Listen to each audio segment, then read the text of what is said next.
Greetings, I'm Caffeine Rage, and I'm back with another quick look. This time we're taking a look at Paper Sorcerer, the 3D dungeon crawler by Gallagher and Ultra Runaway Games.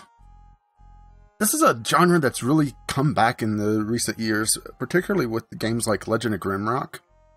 It's had a great resurgence, and this is actually an interesting take on the genre. Let's go ahead and hop in. I have played about, well, you can see right there, 2 hours, 16 minutes.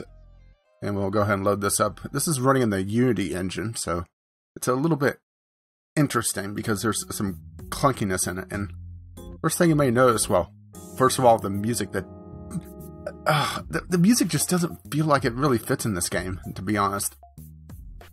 You heard the opening, the main menu music, and how it had this whole fantasy vibe to it.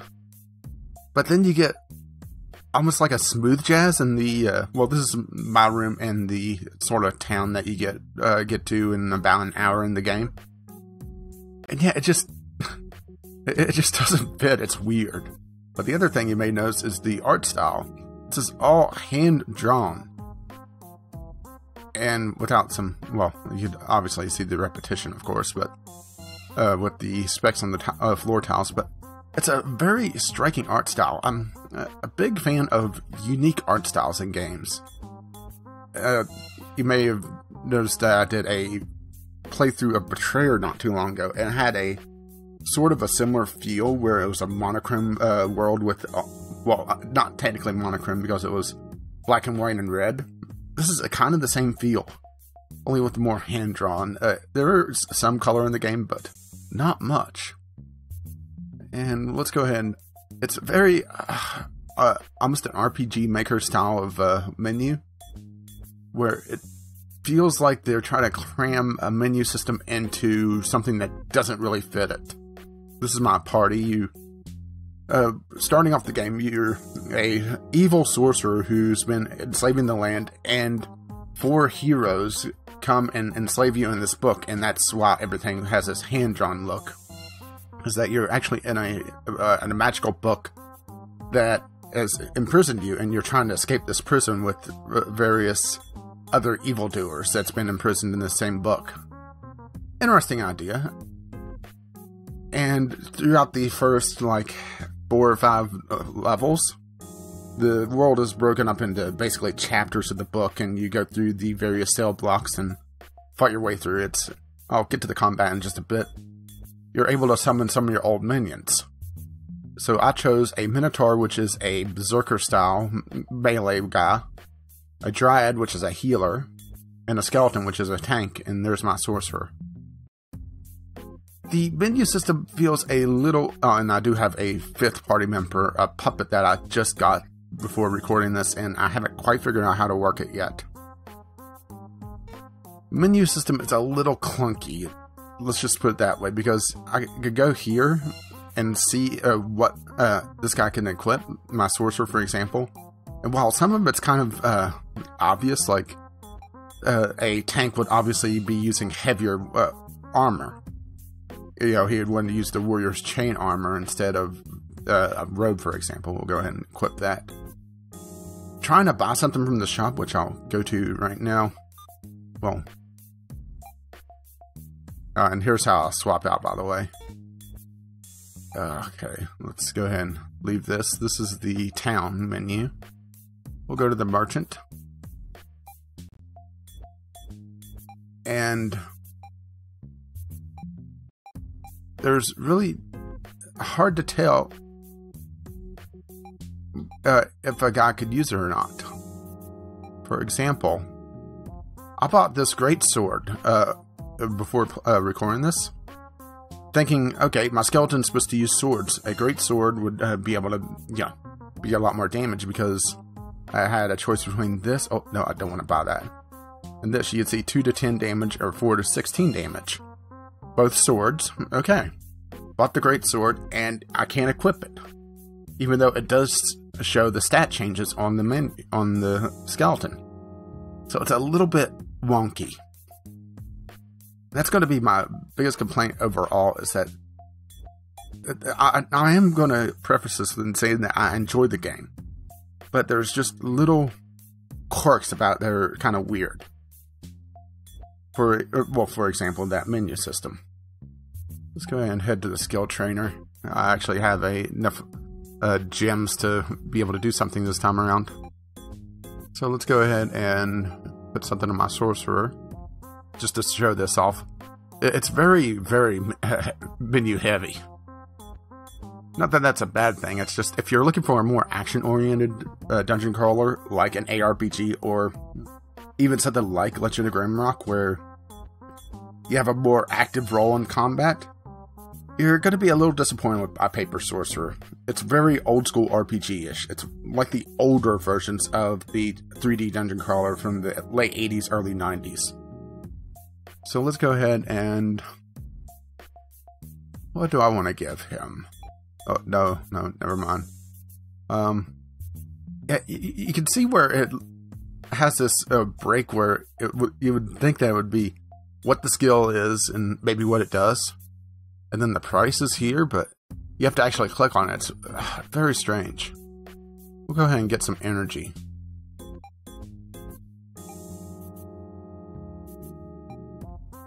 Yeah, we'll get 2 on that. The energy is basically your mana.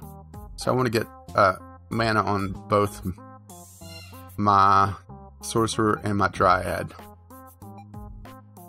Thankfully, it's pretty cheap.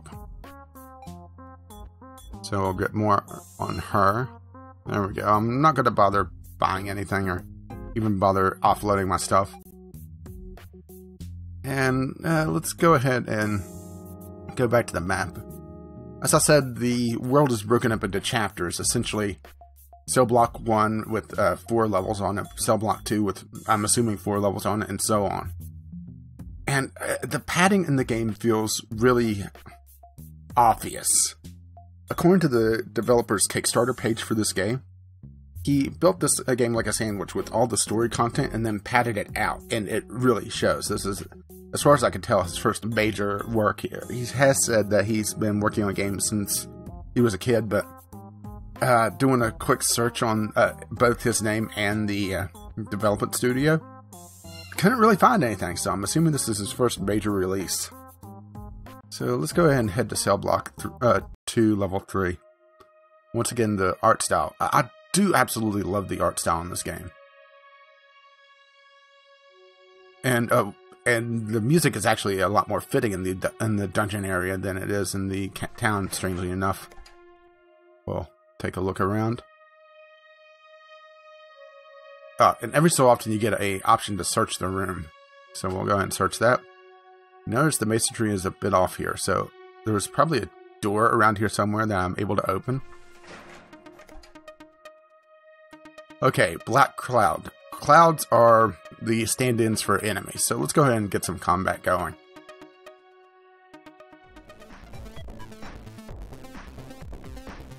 Okay, and this is the combat screen. We're facing off against, well, I'll be able to tell you, a fighter, a hedge wizard, and a scout. So let's go ahead, and the dryad, you see the energy got on the dryad and the sorcerer, how they're at 6 energy compared to the minotaur skeleton's 4. Energy is essentially your stand-in for mana.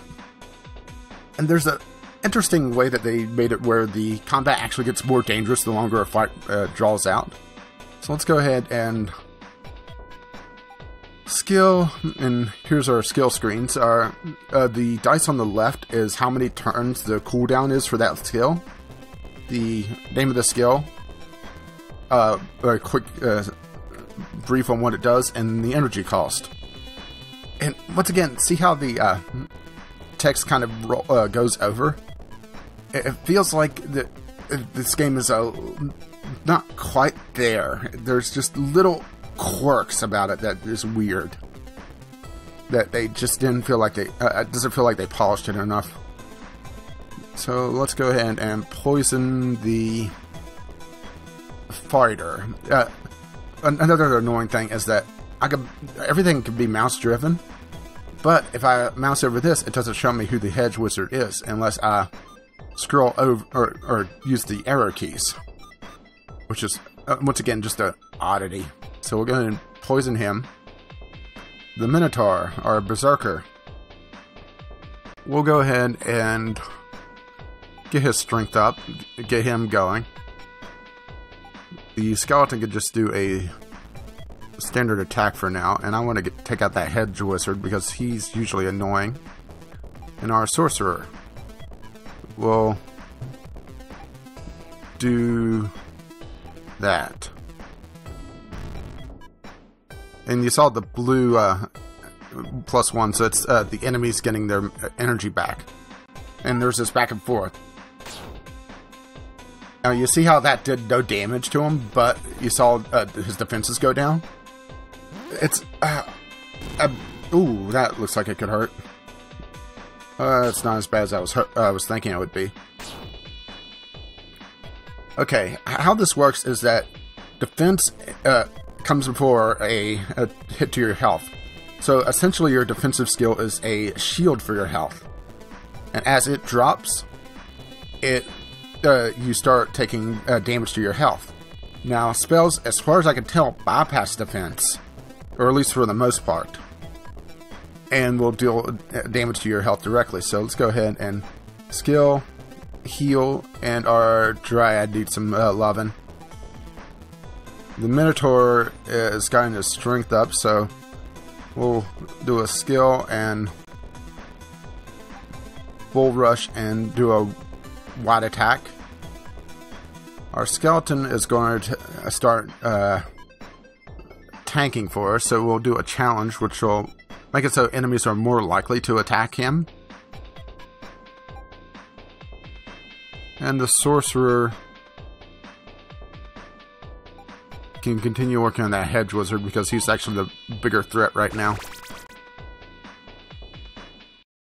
And this is actually pretty much the game.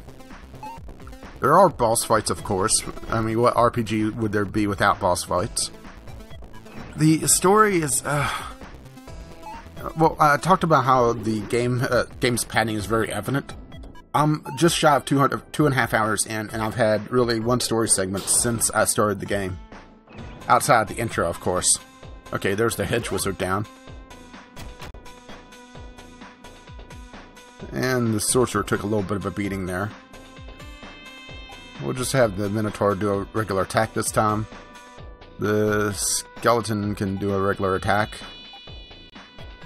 Since this guy is mostly physical damage, I'm not going to worry about trying to get my magic back up. Or I should say, I'm not going to worry about my health just yet because I want to get my defenses up. We'll focus on the sorcerer to get his mana back up, and for the Dryad, since she has 3 mana still, I would love to do restore defenses, but actually I can't, so I'm going to focus her as well. And he still has a bit of defensive left, so I'm still trying to get through that.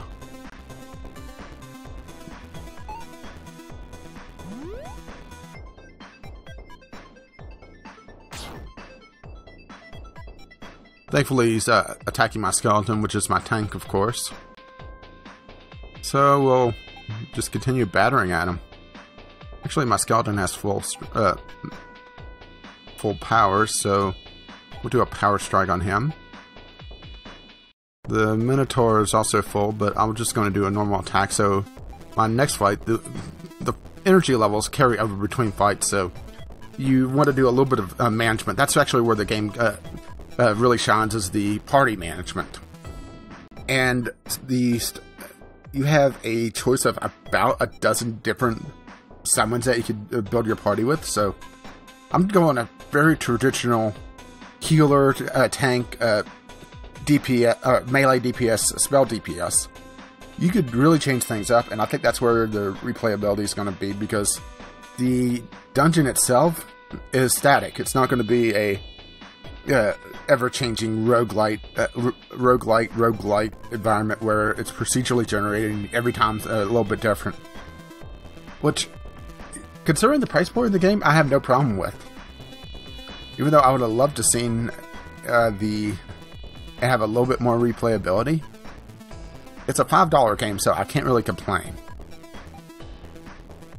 I mean, I can complain about other things, of course, you know, like a lack of an options menu. So, in order to actually control how much the music blares, I have to actually turn down the game in the Windows mixer, which is annoying.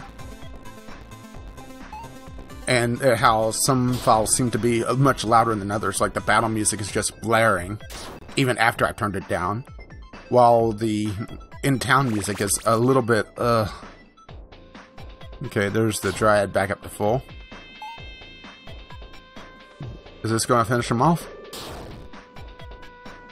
Nope. These guys are really tough, and some of these fights could actually be drawn out pretty far. Especially, well, not even counting the boss fights, but getting a few of these guys together, oh, even though I am going a little bit slower because I am chattering away like crazy. We'll restore defense just to be a little bit safer. Attack him. The Minotaur is going to go in as well. And I'm not sure what this Poison Strike is, by the way, because it doesn't show the cooldown timer, even though it does have one in my testing with it. And it doesn't show an energy cost. It's an oddity. There's just so many little things. We're just going to Black Bolt again. I probably should have scorched him earlier, but I thought he would have less health than that. Why don't you just die? Come on. You're also in the dungeon itself once you get out of the fight. Eventually, I hope. Oh, damn. Yeah, we're going to focus the Dryad again. Still, I think I'm going to turn away from the Power Strike. I would have loved to have seen, once you use one of these skills, for example, well, just give you an idea, like the dice turn red and the pips on it counting down, to give you an idea of just how long it is to, till the skill's available again without having to manually count it off. It would have been a nice little touch. We're going to back out of that and just do a normal attack then. And attack. And Black Bolt. Yeah, I just want this to be done now.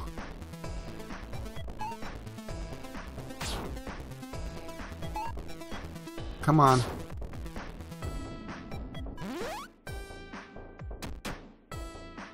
Ooh, that hurt.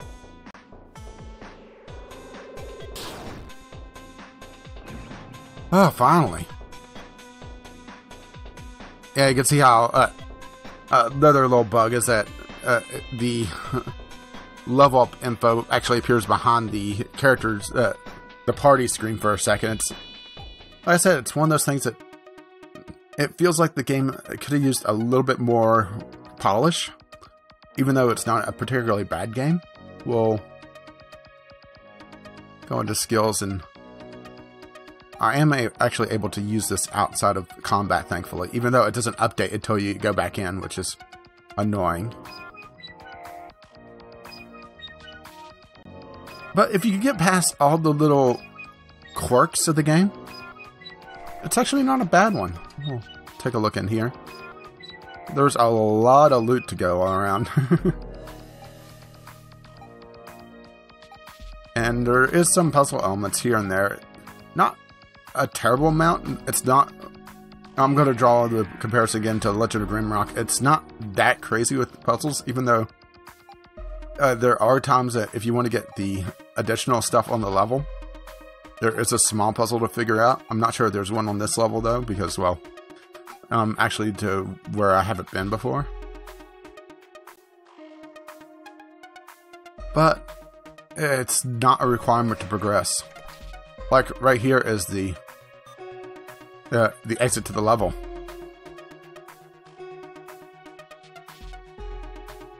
Yeah, all these little blocks are very, very small. I am going to take a look at this other door. What is behind door number 3? You jerk.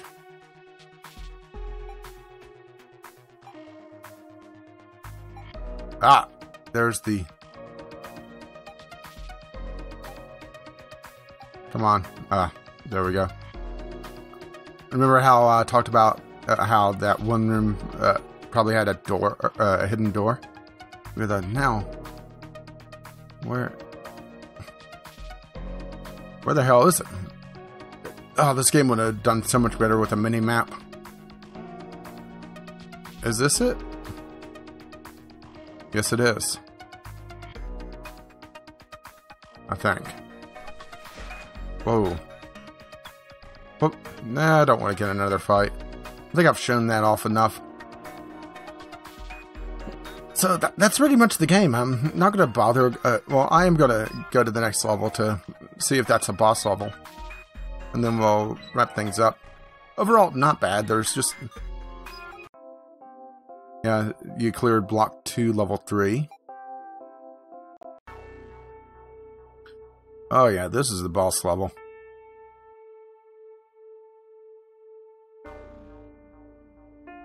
Thankfully, at any time, as soon as I find it on here.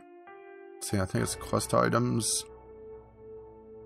I love, some of the little humor's funny, you know, handcuffs, give up battle. Basically, cuffing yourself and, I'm assuming getting thrown back in the dungeon and getting broken out again. I haven't actually used that yet. Gem of Recall, which allows me to go back to the town at any point. So actually, you know, healing up in the dungeon outside of once you get through a level, not all that important because you sleep soundly, but you have a weird dream where you're trapped in a maze. It's not a dream. But yeah, now I'm back up to full on everyone. Not a bad game. If you're interested in this style of game and the 3D dungeon crawler, I think you could do a lot worse in the genre. If you could, I would suggest probably muting the game if this particular type of music doesn't gel with you, because there is no way to turn it off and no options whatsoever. Matter of fact, the mouse is a little faster for my taste, and I actually had to tweak it once again with my mouse settings. Thankfully, I have a mouse that I can turn the DPI up and down without having to go too nuts in the settings to be able to adjust that. An options menu would have been so much nicer. And as far as I could tell, there's not one. This, like I said, it uses Unity, so there is the standard Unity launcher that pops up before starting the game, and it's not there. And it's obviously not in the game either. So that's been Paper Sorcerer, a quick look at it. It's not bad. It feels a bit heavy on padding. The game, according to what I've been able to find, lasts 7 to 10 hours, depending on how nuts you get with hunting down stuff. And there is a secondary dungeon that you can go to once you find Hidden Wisp in the World to bring to this. Actually, I'll go to the strange old house to show you.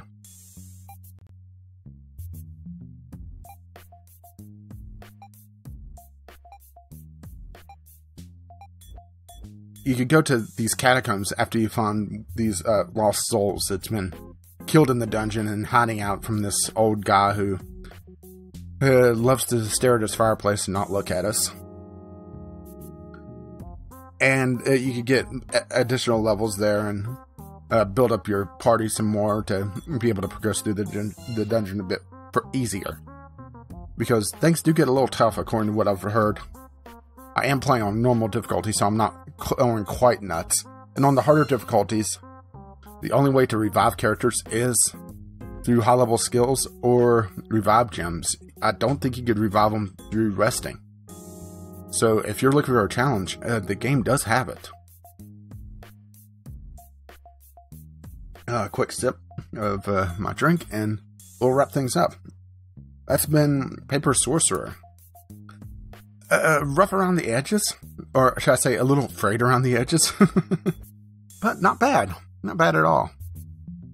If you're a fan of the genre, it's worth checking out because, like I said before, there are far worse ones out there. Trust me, I've played them. Thank you for watching, and we'll do another quick look next time.